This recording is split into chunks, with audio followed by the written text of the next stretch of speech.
Next topic is enzyme catalysis. So enzymes are the complex protein molecule with three-dimensional structure. They catalyze the chemical reaction in living organism. So enzymes-ங்கிறது எப்படி இருக்கும்? ஒரு complex protein molecule இருக்குது. So அதோட structure வந்து three-dimensional structure-ஆ இருக்கும். So இது வந்து ஒரு organism, living organismல so அது ஒரு chemical reaction நடக்கும்போது so இது வந்து ஒரு enzyme-ங்கிறது ஒரு catalyst-ஆ வந்து act பண்ணுது. So some common examples are given here. So the peptide glycyl L-glutamyl L-tyrosine is hydrolyzed by an enzyme called pepsin. So in the chemical compound க்கு pepsin வந்து enzyme act பண்ணுது. So the enzyme diates hydrolysis starch into maltose.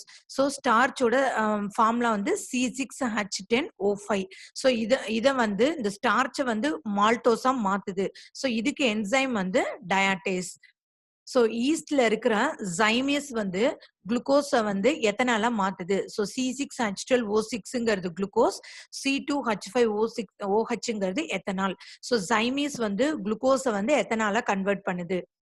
So next வந்து ethyl alcohol இந்த எத்தனால வந்து acetic ஆசிடா so mycoderma aceti so அப்படிங்கிற ஒரு என்சைம் வந்து கன்வெர்ட் பண்ணுது. So next வந்து the enzyme urease present in the soya beans hydrolyzes the urea. So இப்ப யூரியாவை ஹைட்ரலைஸ் பண்ற என்சைம் வந்து urease. So யூரியா வந்து ஹைட்ரலைஸ் ஆகி we are getting the ammonia and the carbon dioxide.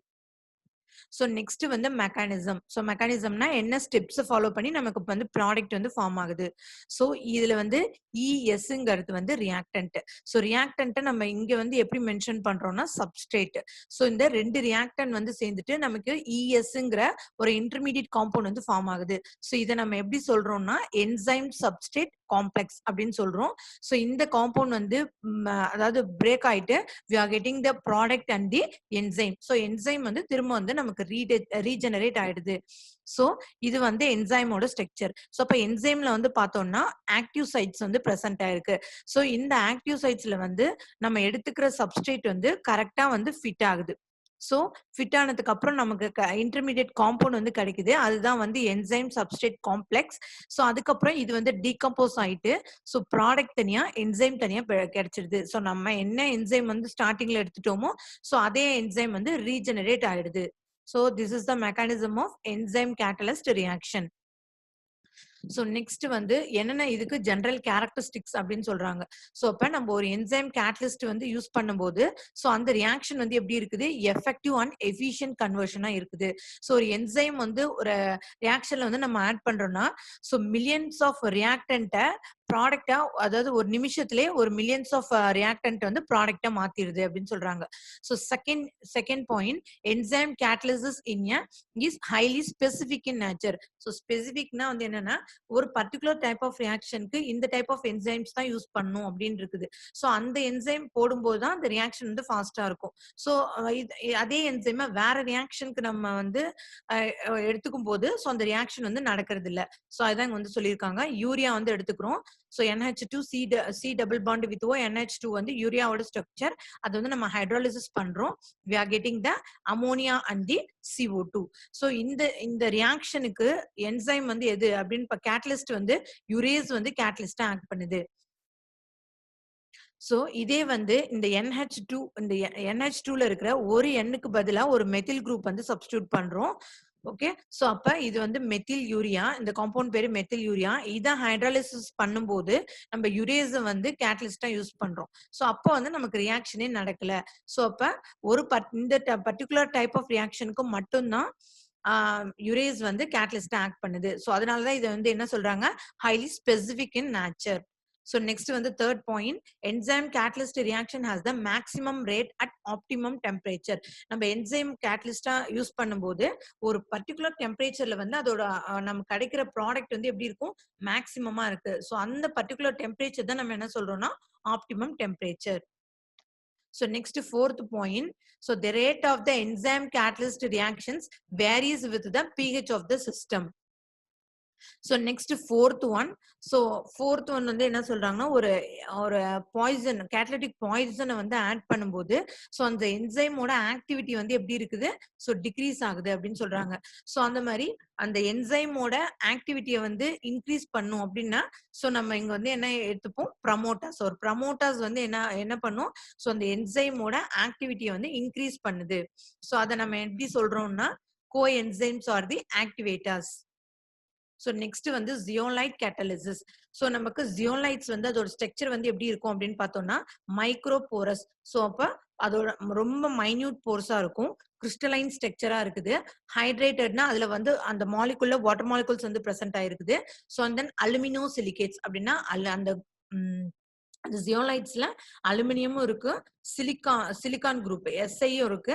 அது வந்து ஆக்சிஜனோட கனெக்ட் ஆயிருக்குது.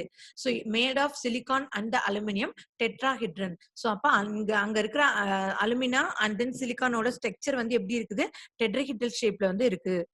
So the silicon is tetravalent. டெட்ராவேலன்ட்னா சிலிகானோட வேலன்சி வந்து 4, அலுமினியமோட வேலன்சி வந்து ட்ரைவேலன்ட்னா 3. So the zeolite maximum carries the extra negative charges. So ஜியோலைட்ஸ்ல வந்து எப்படி இருக்கு? நெகட்டிவ் சார்ஜஸ் வந்து எக்ஸ்ட்ரா வந்து பிரசன்ட் ஆயிருக்கு. ஸோ அப்ப அந்த நெகட்டிவ் சார்ஜை பேலன்ஸ் பண்றதுக்காக ஸோ அங்க வந்து கேட்டையன்ஸ் வந்து ஜாயின் ஆகுது அப்படின்னு சொல்றாங்க. ஸோ அப்ப அதுதான் வந்து என்ன சொல்றாங்க? Extra frame work. ஸோ அந்த எக்ஸ்ட்ரா ஃப்ரேம் ஒர்க்னா அந்த சார்ஜ் வந்து பேலன்ஸ் பண்றதுக்காக ஸோ அந்த கேட்டைன்ஸ் வந்து ஜாயின் ஆகுது. ஸோ என்னென்ன கேட்டைன்ஸ்னு வந்து பார்த்தோம்னா, H+ and Na+ ions. Suppose அந்த H+ அயான் வந்து அந்த ஜியோலைட்டோட ஆட் ஆச்சுன்னா, ஸோ அது வந்து எந்த ரியாக்ஷனுக்கு யூஸ் ஆகும் அப்படின்னு பார்த்தோம்னா, ஒரு ஆசிட் கேட்டலிஸ்டா ஆக்ட் பண்ணும். அந்த மாதிரி ஒரு Na+ அயான் வந்து ஜியோலைட் கூட ஜாயின் ஆயிருந்துச்சுன்னா, அது வந்து பேஸ் கேட்டலிஸ்டா வந்து ஆக்ட் பண்ணுது. So one of the most important application of zeolite is their shape selectivity. So in zeolite, the active sites, namely protons, are lying inside the pores. So இந்த zeolite catalyst நம்ம act பண்றோம் இல்லையா? So அப்ப அது வந்து என்ன சொல்றாங்க? அது இன்சைட்ல நிறைய போர்ஸ் வந்து இருக்கும். அந்த உள்ள இருக்கிற போர்ஸ் தான் ஒரு active centres, active sites add பண்ணுது.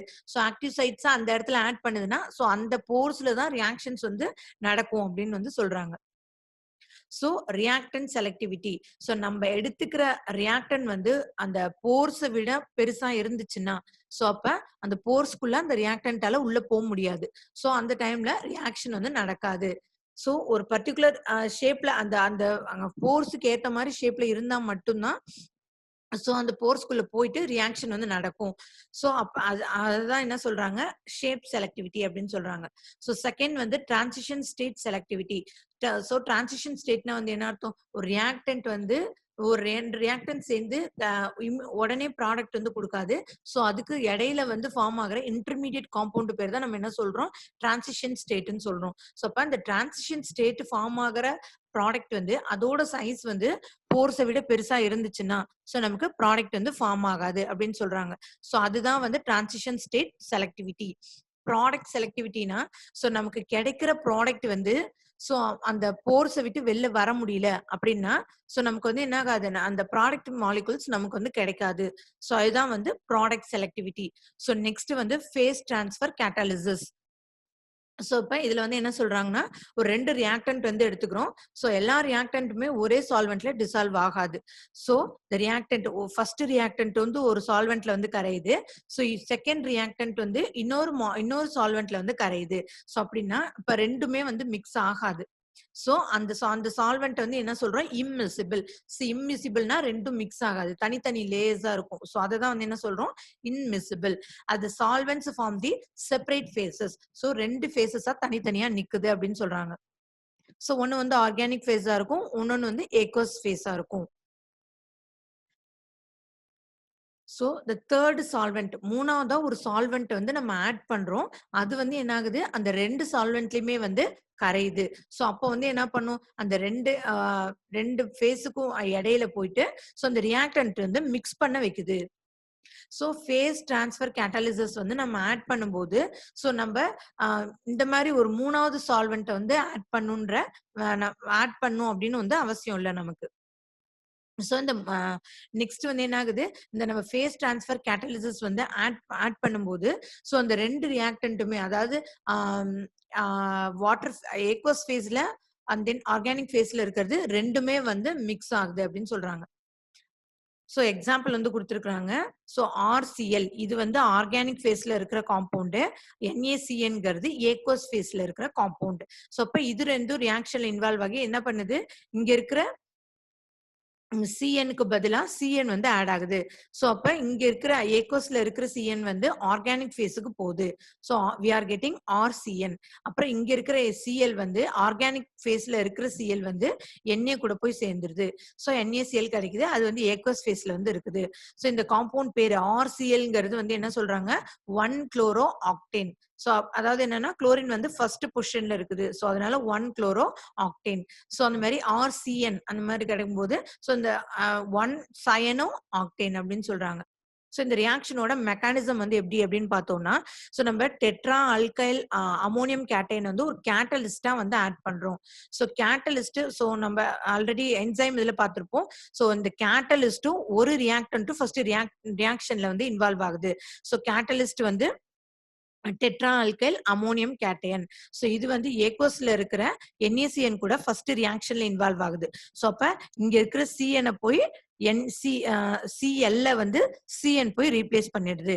So we are getting R4N plus CN minus வந்து கிடைக்குது. சோ அகைன் இது வந்து நமக்கு வந்து இன்டர்மீடியேட் ப்ராடக்ட். சோ இப்ப இந்த இன்டர்மீடியேட் ப்ராடக்ட் கூட சோ இன்னொரு ரியாக்டன் போய் ரியாக்ஷன்ல இன்வால்வ் ஆகுது. சோ we are getting இங்க இருக்கிற Clக்கு பதிலா CN போய் ஆட் ஆயிடுது. So we are getting RCN plus R4N plus Cl minus. So நமக்கு இங்க வந்து என்ன நடக்குது? So இப்ப இது ரெண்டுமே பாத்தீங்கன்னா ஆர்கானிக் ஃபேசஸ்ல இருக்குது. சோ நெக்ஸ்ட் வந்து நானோ கேட்டலிசிஸ். சோ நானோ கேட்டலிசிஸ்னா ரொம்ப மைன்யூட்டா இருக்கிற பார்ட்டிகல்ஸ். சோ இதோட சைஸ் வந்து எப்படி இருக்கும்னு பார்த்தோம்னா 1ல இருந்து 100 nm தட் இஸ் நானோமீட்டர் வரைக்கும் இதோட சைஸ் வந்து இருக்கும். So the nanocatalysis gives 100% selective transformation. So selective transformationsனா ஒரு particular type of reactionக்கு மட்டும் தான் இது catalyst யூஸ் பண்ணியும். Not for all chemical reactions. So அப்படி யூஸ் பண்ணும்போது நமக்கு கிடைக்கிற ப்ராடக்ட் வந்து எப்படி இருக்குன்னு சொல்றாங்க? எக்ஸலண்ட் yield வந்து ஃபார்ம் கிடைக்குது அப்படின்னு சொல்றாங்க. Like the heterogeneous catalysis, nanocatalysis can be recovered and recycled. So ஒரு ஹெட்ரோஜெனஸ் கேட்டலிஸ்ட் வந்து எப்படி இருக்கும்? ரியாக்ஷன்ல இன்வால்வ் ஆயிட்டு சோ தட் நமக்கு ஃபைனலா அந்த கேட்டலிஸ்ட் வந்து ரெக்கவர் ஆயிடும். திரும்ப வந்து அதே வந்து கிடைச்சிரும் நமக்கு. சோ அதுதான் இங்க சொல்றாங்க. நானோ கேட்டலிஸ்டும் அந்த மாதிரி ரெக்கவர் ஆயிடுது அப்படின்னு சொல்றாங்க. சோ எக்ஸாம்பிள் வந்து லிண்டேன் வந்து எடுத்துக்கிறோம். சோ இந்த காம்பவுண்ட் வேற என்ன நேம் பண்ணலாம்னா 6 குளோரின் இருக்குது. So hexa chloro cyclohexane. So இந்த பாண்டிங் எதுவும் இல்லாம இந்த ரிங் மட்டும் இருந்துச்சுன்னா அது வந்து நம்ம என்ன சொல்லுவோம்? சைக்ளோஹெக்சேன். சோ 6 குளோரின் இருக்கிறதுனால ஹெக்ஸா குளோரோ சைக்ளோஹெக்சேன். சோ இந்த காம்பவுண்ட் எடுத்துட்டு நம்ம வந்து ரிடக்ஷன் பண்றோம். சோ ரிடக்ஷன் பண்ணும்போது we are getting the cyclohexane.